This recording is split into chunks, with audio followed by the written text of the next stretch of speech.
ये हैं बदलो की नशरियात। आप देख रहे हैं बदलो की नशरियात। मैं हूं शफारा सलीम, इम्तियाज़ आलम के प्रोग्राम अंगेज में। मुल्क का सियासी मौसम तेज़ी से तब्दील हो रहा है। मियां मोहम्मद नवाज शरीफ ने 3 बार काफ़ी धुआंधार तकारीर की हैं। मरीम नवाज ने ऑफिशियली नून लीग की भागदौड़ संभाल ली है और इसी के साथ मौलाना फजल रहमान और मरीम नवाज ने जाती उम्र में काफ़ी तवील मुलाकात की, जिस पर मुस्तकबिल का लाहे अमल डिस्कस किया गया। अब सवाल ये उठता है कि क्या मियां मोहम्मद नवाज शरीफ ने मैदान कारसाज में उतरने में ज़्यादा देर नहीं कर दी? और बहुत सारे ऐसे सवाल हैं जो कि नाज़रीन उनका जवाब जानना चाहते हैं। सो उनके जवाब जानने के लिए बुलाते हैं इम्तियाज़ साहब से और पूछते हैं कि उनकी क्या राय है। अस्सलाम वालेकुम सर, कैसे हैं आप? जी मेहरबानी। क्या कहते हैं? मियां नवाज शरीफ के हवाले से लोग सवाल पूछ रहे हैं कि एक तो काफ़ी देर कर दी उन्होंने मैदान कारसाज में उतरने में, और दूसरा क्या मुतहदा अपोजिशन जो है वो इस बार डटी रहेगी? मुझे एक मुनीर नियाज़ी का शेर याद आ रहा है मियाँ साहब के हवाले से। हमेशा देर कर देता हूँ मैं हर काम करने में, ज़रूरी बात करनी हो कोई वादा निभाना हो। मुझे एक वाक़या याद आ गया है जी। वज़ीर आज़म नवाज शरीफ को GIT की तरफ से नोटिस मिल गया है, वो प्राइम मिनिस्टर हाउस में मौजूद है। तो मुझे काफ़ी अरसे के बाद, कई सालों के बाद उनके यहाँ से फ़ोन आता है कि वज़ीर आज़म मिलना चाहते हैं। तो वज़ीर आज़म ने मुझे मशवरे के लिए बुलाया। तो वहाँ पे मैं और वज़ीर आज़म नवाज शरीफ, उनकी बेटी और उनका बेटा हुसैन, ये 3 लोग मौजूद हैं। तो मियाँ नवाज शरीफ ने मुझसे पूछा कि वो GIT में पेश हों या ना पेश हों, इस्तीफ़ा दें या ना दें। तो मैंने मियाँ नवाज शरीफ से एक तफसीली गुफ्तगू के बाद ये मशवरा दिया कि मियाँ नवाज शरीफ साहब, ये वज़ीर आज़म के शायान शान नहीं है कि आप अपने जूनियर अफसरों की बनी हुई GIT के सामने, जॉइंट इन्वेस्टिगेशन टीम के सामने पेश हो। ये वज़ीर आज़म के मनसब की तौहीन है। तो बेहतर यह है कि आप इस्तीफ़ा दें और कौम से ख़िताब करें। तो मियाँ नवाज शरीफ ने और उनके बच्चों ने अब मुझसे इत्तफ़ाक़ किया और तय हो गया कि वो तक़रीर करेंगे। किसी साहब को तक़रीर लिखने के लिए कहा गया, वो तक़रीर भी लिखी गई और वो बड़ी ज़ोरदार तक़रीर थी, जिसका इज़हार मियाँ साहब अब मुख्तलिफ़ बयानात में देते रहते हैं। उसकी नकल मेरे पास है। तो कई दिन गुजर गए तो मियाँ साहब ने तक़रीर न की। मालूम हुआ कि जो साहिबान थे और मशीरान थे वो प्रिवेल कर गए। उन्होंने कहा नहीं मियाँ साहब आप जल्दी कर रहे हैं, मियाँ साहब इससे ये हो जाएगा।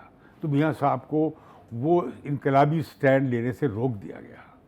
मैं समझता हूँ कि वो एक बड़ी हिस्टोरिक अपॉर्चुनिटी थी कि जब वो अखलाकी तौर पर फ्रंट फुट पे आ सकते थे और कौम को एतमाद में ले सकते थे, और ये भी कि अपने ऊपर से वो एक अखलाकी बोझ भी उतार सकते थे कि बतौर वज़ीर आज़म मैं वज़ीर आज़म के मनसब का एहतराम बरकरार रखना चाहता हूँ और मैं इस्तीफ़ा दे रहा हूँ। ऐसा ना हुआ। दूसरी बार जब वो अलहदा कर दिए गए वज़ारत अज़्मा से सुप्रीम कोर्ट के फैसले के बाद, उन्होंने कुछ सहाफ़ियों को बुलाया पंजाब हाउस में। तो नवाज शरीफ कह रहे हैं देखिए मैं 3 बार वज़ीर आज़म रहा हूँ और मुझे मालूम नहीं मुझे क्यों निकाला गया। तो मुझे इस पर बहुत गुस्सा आया। मेरा ख्याल है मुझसे जाती भी हुई। मुझे वैसे नहीं कहना चाहिए था। तो मैंने कहा उन्हें कि आप 3 बार वज़ीर आज़म रहे हैं और आपको पता नहीं कि आपको किसने निकाला है, और यहाँ बैठे हुए हर शख्स को पता है कि आपको किसने निकाला है। आप इतने भोले बनते हैं, ये बात आप ऐसा ना करें। आप लाएं कि कौन जिम्मेदार है आपकी। तीसरी बार आपकी टेन्योर पूरे हुए बगैर आपको निकलना पड़ा है वज़ारत उज़्मा से। तो वज़ीर आज़म नवाज शरीफ साहब निकलने के बाद उनका प्रोग्राम था कि वो आएंगे बदरिया, जो हमारा हाईवे है, मोटरवे। तो मैंने कहा ये मशवरा किसने दिया आपको? उनकी पार्टी ये फैसला कर चुकी थी पंजाब हाउस पे। तो मैंने कहा आपके तो हल्का इंतखाब GT रोड पे है। अगर आपने रिटायर होकर मेरे साथ बैठ के चाय का कप नहीं पीना रायविंड रोड पे, तो बेहतर होगा कि आपने अगर आवाम के पास जाए अपनी जो, और आपके तो हल्का इंतखाब GT रोड है। सही। अगर आपने पैगाम देना है जो आप कह रहे हैं कि वोट को इज्जत दो, तो फिर 3 घंटे में वो पार्टी का फैसला बदल गया। उस मामले पर उन्होंने देर नहीं की। अगर वो भी देर कर दी जाती तो शायद मियां नवाज शरीफ की इन तकरीरों का वो वजन ना होता जो आज है, जो उस उनकी रैली के बाद हुआ और वोट को इज्जत दो के नारे के बाद हुआ। ये तारीखी मौके होते हैं जब आप लोगों की तवज्जो को कैप्चर कर लेते हैं। सियासतदान इसमें माहिर होते हैं।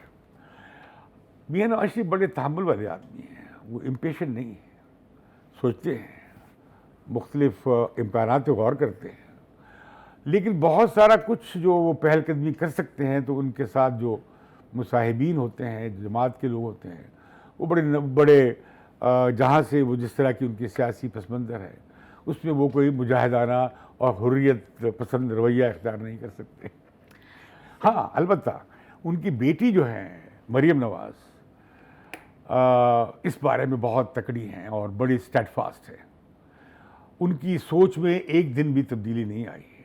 हालांकि बीच में हमने देखा जब मसालिहती कोशिशें बैक चैनल पे चल रही थी और इसमें मियाँ शहबाज शरीफ बहुत आगे आगे थे, उनके कुछ और लोग भी आगे आगे थे, ज़ुबैर साहब के अलावा भी कुछ लोग थे, कई हवालों से बात चल रही थी। तो वो उन्होंने अपनी ज़बान बंद कर ली कि वो अपने चचा को एम्बैरस नहीं करना चाहती थी। सही। अब ये मसला अजीब ही है इस पार्टी का कि इसकी फैमिली पॉलिटिक्स बहुत है। उसके अंदर क्या होता है, खिचड़ी पकती है कैसे। मुझे मियाँ साहब ने एक दफ़ा कहा कि मैंने कहा ये आपने क्या फैमिली सिस्टम बनाया हुआ है, बंद करें। कहने लगे मुझे बताइए कि जो डॉक्टर्स के बेटे डॉक्टर, जजेस के बेटे जजेस, वकीलों के बेटे वकील, तो हमारे बच्चे क्यों नहीं सियासत में होंगे, सियासतदानों के बच्चे सियासत में क्यों ना हो? काफ़ी क्यूट सवाल है। फिर आपने क्या कहा?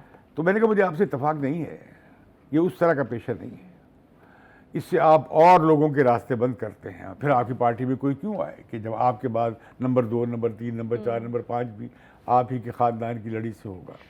खैर, बहुत दिलचस्प बात यह कि मियाँ नवाज शरीफ इख्तिलाफ राय को पे गुस्सा नहीं करते, ओके। बल्कि मैं तो उनके साथ बहुत खुल्लम खुल्ला और बड़ी पूरी उसके साथ बात करता रहा हूँ। मैं एक सहाफ़ी था, आज़ाद हूँ, मैं उनकी पार्टी से मेरा ताल्लुक़ नहीं है। तो मैं समझता हूँ कि मियाँ साहब को देर करवाई गई है। ओके। वो जब उनके ख़िलाफ़ फैसला हो चुका, बेगम उनकी बिस्तर मर्ग पे थी, वो अपनी बेटी के साथ वापस आए, जेल गए। जेल भी उन्होंने खूब काटी, पहले भी काटी थी, बहुत ज़्यादा मुश्किल थी जो मुशर्रफ के ज़माने में। सही। लेकिन मियाँ नवाज शरीफ में एक कमाल और है कि वो हर के फंसते भी बुरे तरीके से हैं और बच निकलते हैं। ओके। तो आपके ख्याल में यानी आप देखें ना, मुझे याद है कि मियाँ नवाज शरीफ को जब हाईजैकिंग केस में ट्राई किया जा रहा था तो मेरी उसी दिन एक MI के चीफ, मिलिट्री इंटेलिजेंस के चीफ जनरल एहसान से मुलाकात थी लाहौर में। ये कोई हिंदुस्तान पाकिस्तान के ताल्लुकात के हवाले से बात थी। तो उन्होंने कहा जरा ठहर जाए, जरा टेलीविज़न लगा लें। इत्तफाक से उस दिन मियाँ साहब को के बारे में फैसला होना था। उन्होंने मुझसे पूछा कि क्या सज़ा होगी मियाँ साहब को। अच्छा। मैंने कहा जी उम्र कैद हो गई। कुछ देर में फैसला अनाउंस हो गया। उन्होंने कहा आपको कैसे मालूम हुआ कि ये उम्र कैद?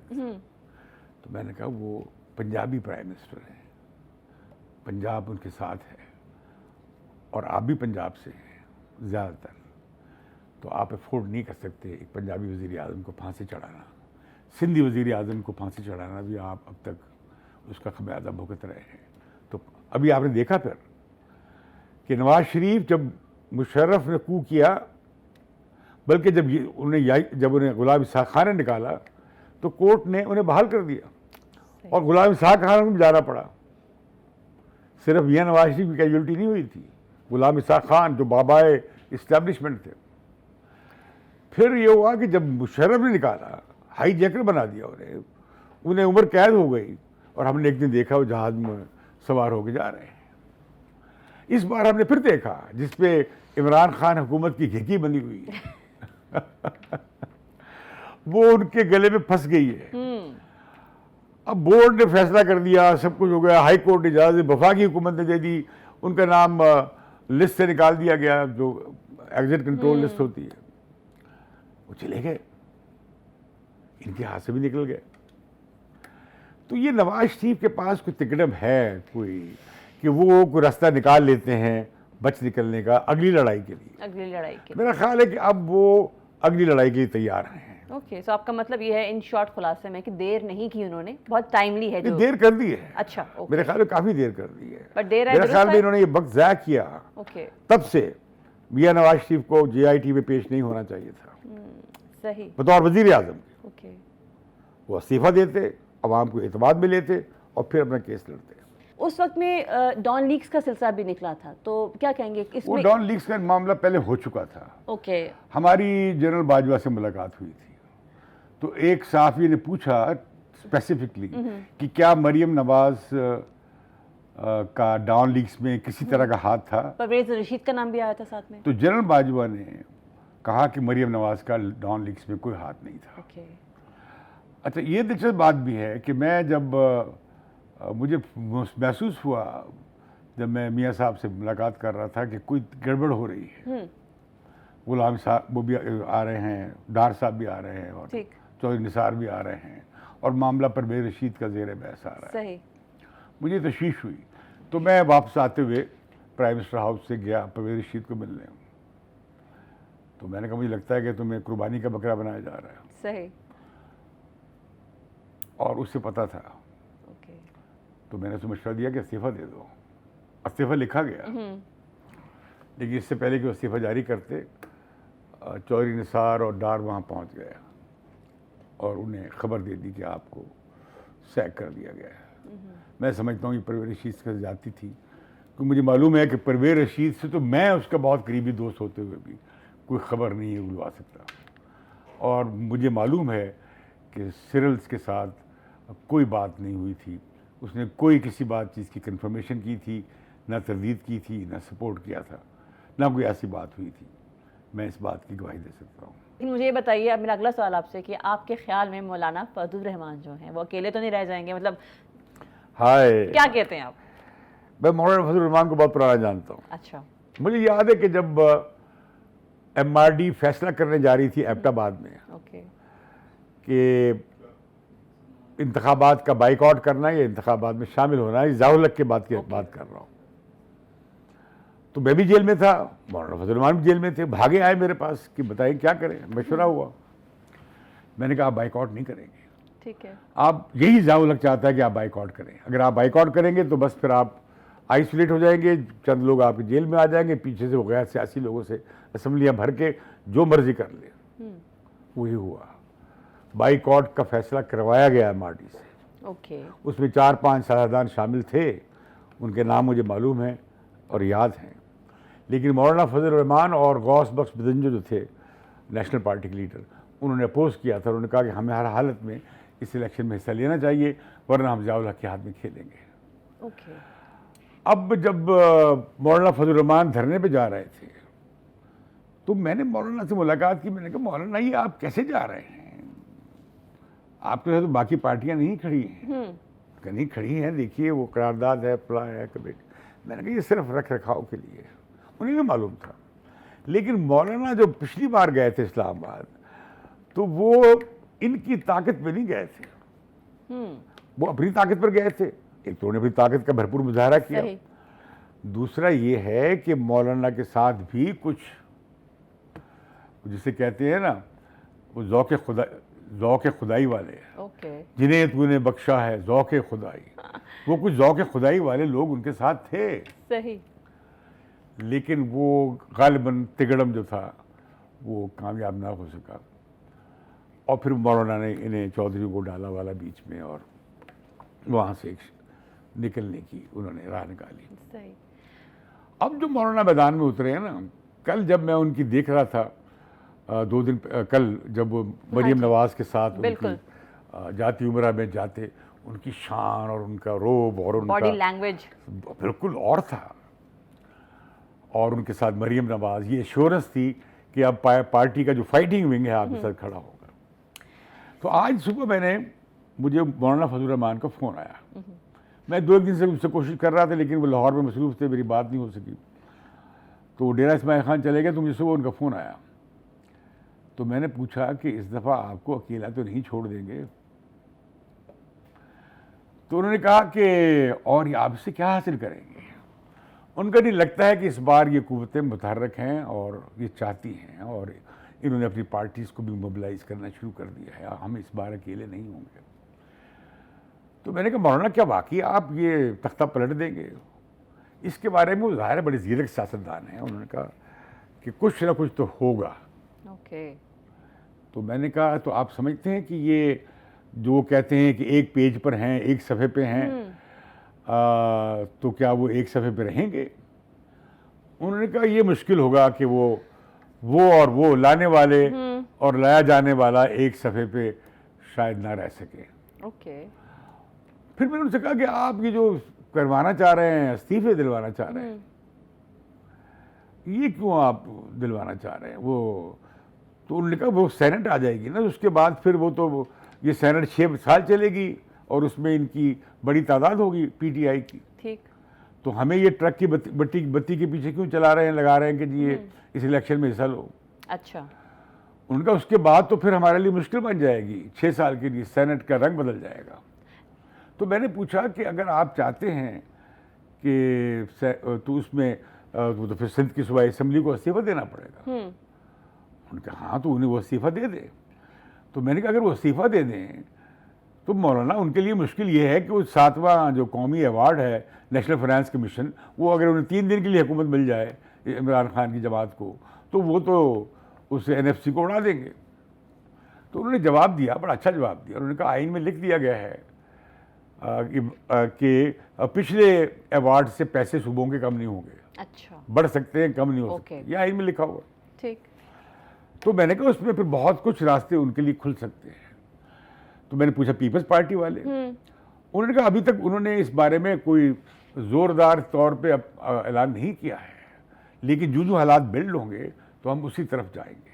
तो मुझे उनकी बातों से ये लगा कि अपोजिशन का जो आपने देखा कि जो प्लान आया है जलसों का, वो बड़ा ज़बरदस्त है। ओके।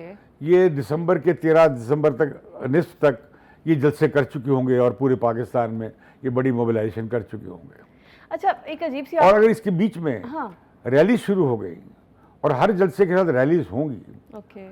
तो मैं समझता हूँ कि नारे वो लगेंगे जो शायद अपोजिशन भी नहीं चाहती होगी। अच्छा, मसलन नारे लगेंगे, ऐसे नारे जो काबिल एतराज़ कहे जाते हैं, ओके। जिन पर दफ़ा 124 लग जाती है, जिसमें ट्रीजन का केस बन जाता है। ओके।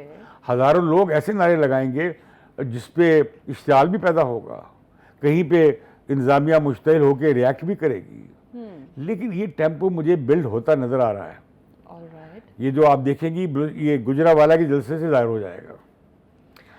सही। अच्छा, मुझे ये बताइए इम्तियाज़ साहब कि आप जो बात करें मौलाना की, वो कह रहे हैं कि सेनेट में जो है वो उसके इलेक्शन के बाद जो है वो पीटीआई के हाथ में इख्तियार हो जाएगा और ये हो जाएगा वो हो जाएगा। सवाल ये है कि जब इनके अपने पास अपोजिशन के पास पॉपुलेशन जो इनकी ज़्यादा था, तादाद ज़्यादा थी, फिर भी उन्होंने पीटीआई का जो है वो चेयरपर्सन जो है वो सेनेट का चेयरपर्सन जो पीटीआई को क्यों ला के बिठाया? मतलब ये क्या तरीका था? देखिए, जब खड़े होकर वोट ऑफ नो कॉन्फिडेंस का रेजोल्यूशन मूव किया गया तो उनके वोट अक्सरियत के थे। 60+ नंबर मुझे अब याद नहीं है। और जब खुफिया वोट शुमारी हुई तो 9 वोट कम हो गए। सही। आपके ख्याल में कौन से वो 9 अच्छा, वोट मैं थे? ये कह सकता हूँ कि उसमें पैसा नहीं लगा। अच्छा, वो कैसे? उसमें 9 का बाजू मरोड़ा गया। ओके। और बाजू वही मरोड़ते हैं जो इलेक्शन को इंजीनियर कर लेते हैं, जो अपोजिशन कहती है। ओके। और मेरे बहुत दोस्त थे, बहुत करीबी, अब्दुल साहब, और जो उम्मीदवार थे और जो उन्होंने खुद तकरीर की, वो तारीखी तकरीर थी सेनेट में। मैं समझता हूँ कि इसका आगाज़ हुआ जब सिंध में पीपल्स ये जो मुस्लिम नवाज़ की पार्टी बाप में बदल गई। रातों रात पार्टी बदल गई, बलूचिस्तान अवामी पार्टी वजूद में आ गई और फिर उनके ज़ोर पे ये साहब सेनेट में आ गए। और ये था कि बदकिस्मती देखें कि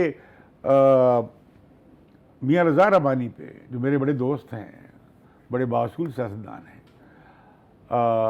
उन पर इत्तफाक हो गया था। लेकिन पीपल्स पार्टी में इस पे इत्तेफाक ना हो सका।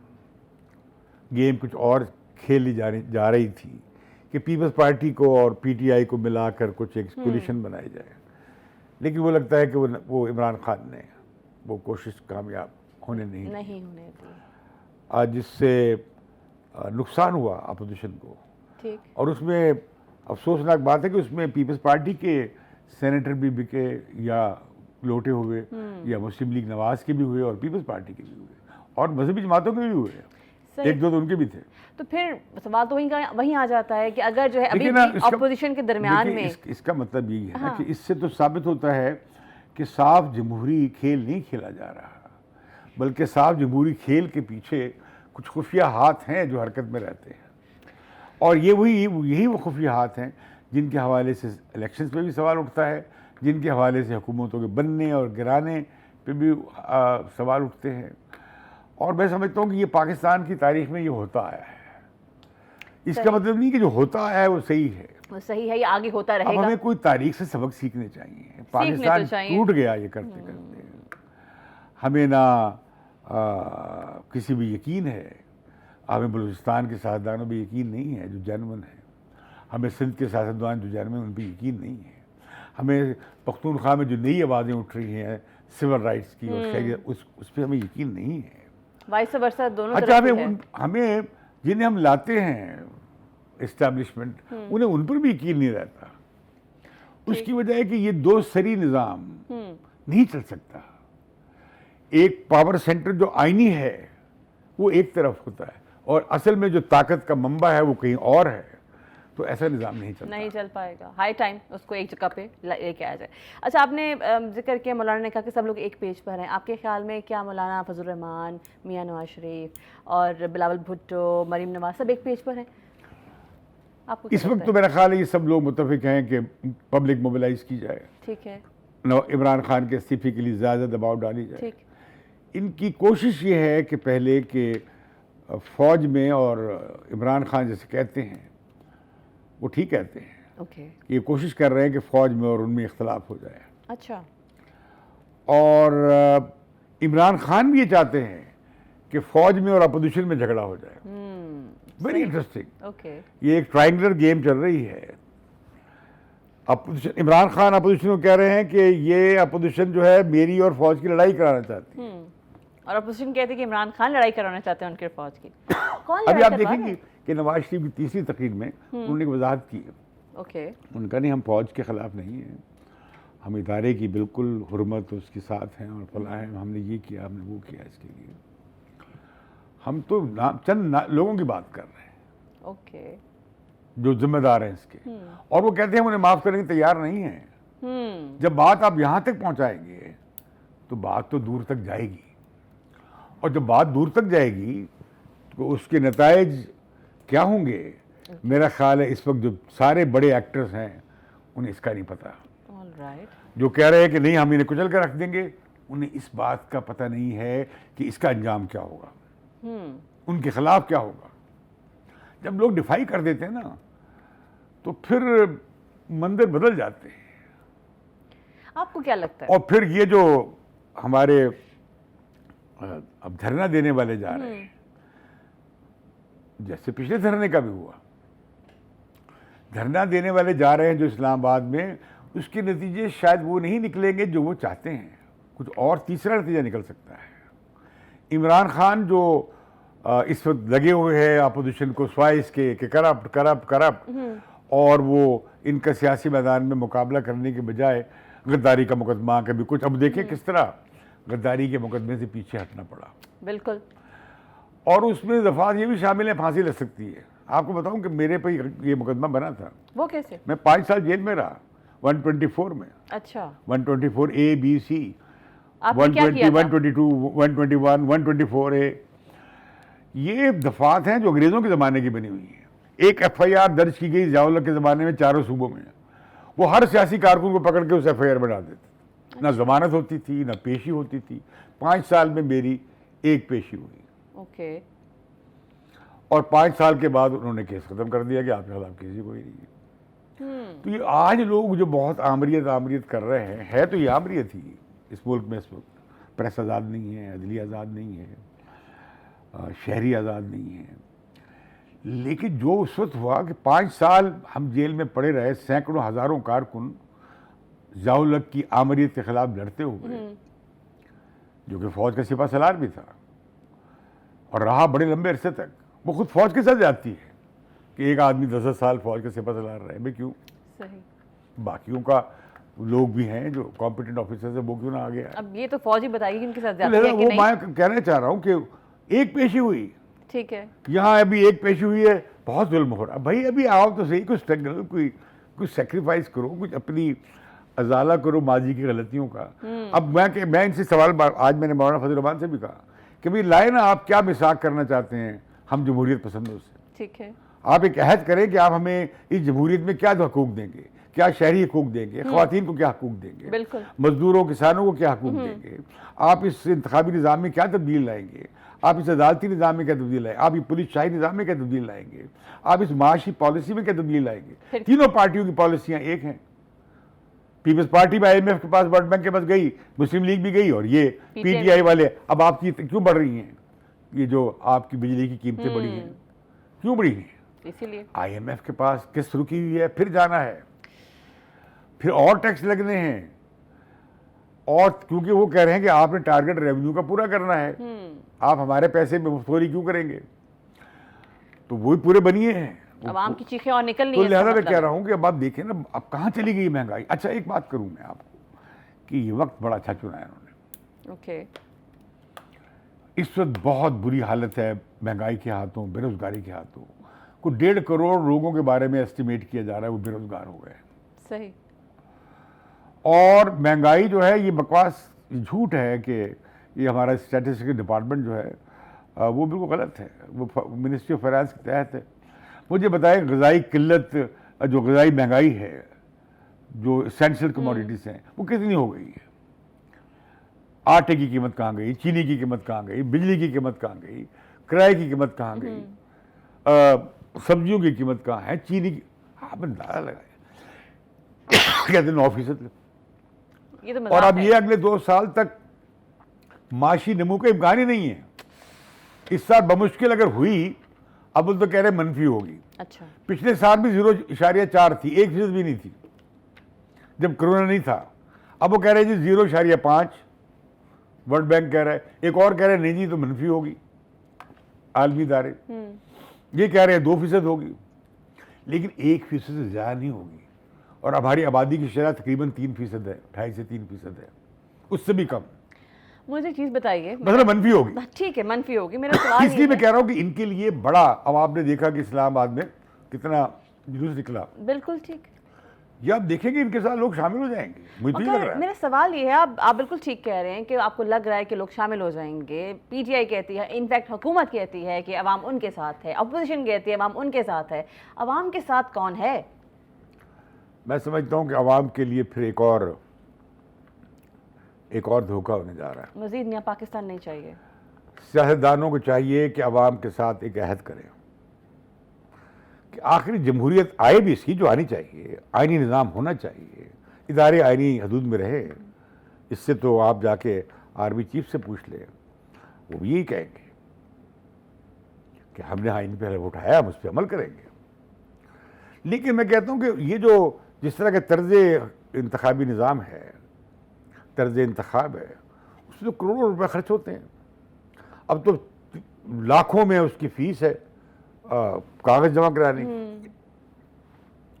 तो करोड़ों में जब इलेक्शन होगा, अरबों रुपए में होगा, तो उसमें गरीब आदमी कैसे जाएगा असम्बली में? तो मैं समझता हूँ इस निज़ाम में तब्दीली लाने की ज़रूरत है। जब तक पाकिस्तान के अवाम की गुर्बत और उनके मसाइल को एड्रेस नहीं कर सकते, सियासतदान इस मुल्क में और सिविल बालादस्ती ख्वाब ऐसे हवाई रहेंगे। मुझे ये बताइए कि ये जो सिंध की जज़ायर हैं, इसके हवाले से जो सदारती ऑर्डिनेंस के ज़रिए वफाक का कब्ज़ा है, क्या वो आईनी है? नहीं, ये सदर साहब ने ऑर्डिनेंस जारी कर दिया है।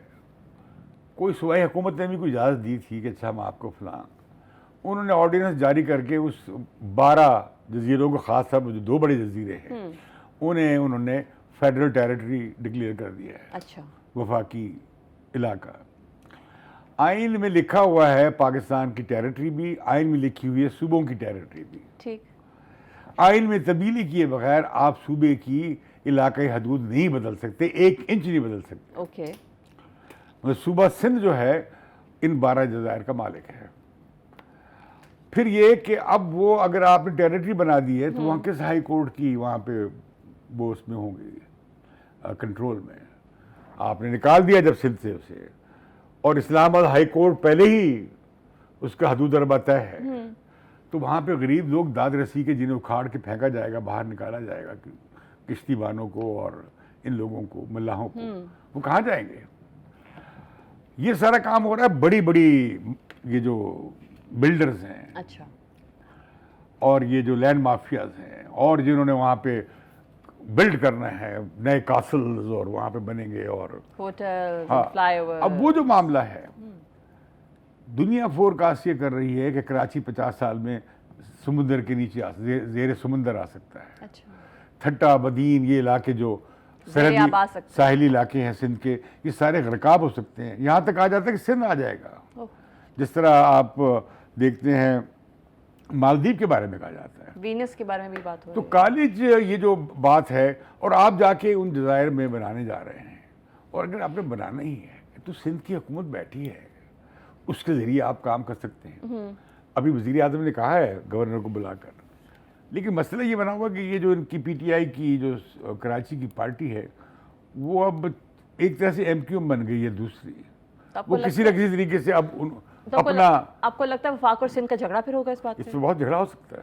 ओके। और ये मैं समझता हूँ कि नवाज शरीफ, इमरान खान ने ठीक कहा है कि सिंध की हुकूमत को साथ लेना चाहिए, लेकिन ये ऑर्डिनेंस तो चैलेंज हो गया अब हाई कोर्ट में। सही। और ये शहाब उस्तो साहब हैं वकील, आप देखेंगे हमारा प्रोग्राम चल रहा है सिंध नामा में, हमारे दोस्त फयाज नाइश ने बड़ा अच्छा शो किया है इसमें। सही। अगर आपने तफसीलात जाननी है तो वो शो ज़रूर देखिए। बिल्कुल। सिंध की ज़मीन पर सदारती ऑर्डिनेंस के ज़रिए नाजायज़ गैर आइनी कब्ज़ा और सिंध में रद्द-ए-अमल, इस शो को आप नाज़रीन ज़रूर देखें, जिसमें एक बताया गया है इसकी आइनी और सियासी और कानूनी पहलुओं पर नज़र डाली गई है।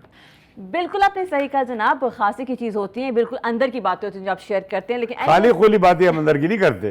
बिल्कुल सही कह रहे हैं, खासे की चीज़ है और बात है समझने की बिटवीन द लाइंस। बहरहाल अभी के लिए वक्त हो जाता है कि आपसे इजाज़त दी जाए। थैंक यू सो मच इम्तियाज़ साहब, आपका बहुत बहुत शुक्रिया। अगले हफ्ते एक बार फिर आपसे मुलाकात होगी। जाते हुए आपको बताती चलूँ कि बदलो चैनल को सब्सक्राइब अगर आपने अभी तक नहीं किया है तो याद से कर लीजिए, और बेल आइकन को प्रेस कर दीजिए ताकि आपको जो है वो ताज़ा तरीन अपडेट्स मिलती रहें। इसके साथ ही मुझे यानी कि शहपारा सलीम को इजाज़त दीजिए। अगले हफ्ते तक के लिए अल्लाह हाफ़िज़। ये हैं बदलो की नशरियात।